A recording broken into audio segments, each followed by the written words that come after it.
Hi friends, కొన్ని సిచ్యువేషన్స్ని చూసి నిజంగా ఈ టాపిక్ గురించి చెప్పాలనుకుంటున్నానండి.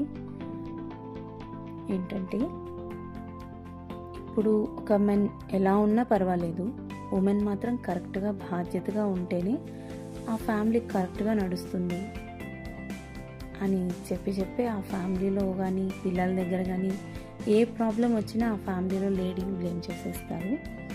But how does this make sense? అమ్మ ఎంత ముఖ్యమో నాన్న కూడా అంతే ముఖ్యం అని చెప్పి ఆర్గ్యూ చేసేటప్పుడు ఈ డైలాగ్ మాత్రం ఎందుకు change కానంటుంది?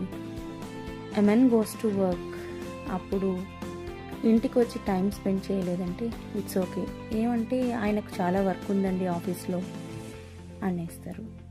If a women goes to work and ఇంటిలో టైం స్పెండ్ చేయలేదంటే ఇంటిని చూసుకోకుండా ఏమంత పని ఆఫీస్లో అని క్వశ్చన్ చేస్తారు. So if you are saying ఒక నాన్న ఆల్కహాలిక్గా ఉన్నా, ఇంట్లో పిల్లల్ని చూసుకోకపోయినా, అఫైర్స్ ఉన్నా కూడా పర్లేదు, అమ్మ మాత్రం అన్నీ కరెక్ట్గా చేస్తే చాలంటే ఇప్పుడున్న సొసైటీ యొక్క ఫేట్ ఎలా ఉందో ఆలోచించండి.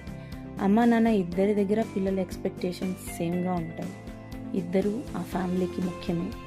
సో ఇటువంటి అన్ఫేర్ ఎక్స్పెక్టేషన్స్ని బ్రేక్ చేసి వారి ఫ్యామిలీస్తో ఎంత హ్యాపీగా టైం స్పెండ్ చేస్తూ ఉన్న ఈ చిన్న జీవితాన్ని ఎంత హ్యాపీగా సంతోషంగా అందరూ గడపాలని ఆశిస్తున్నానండి.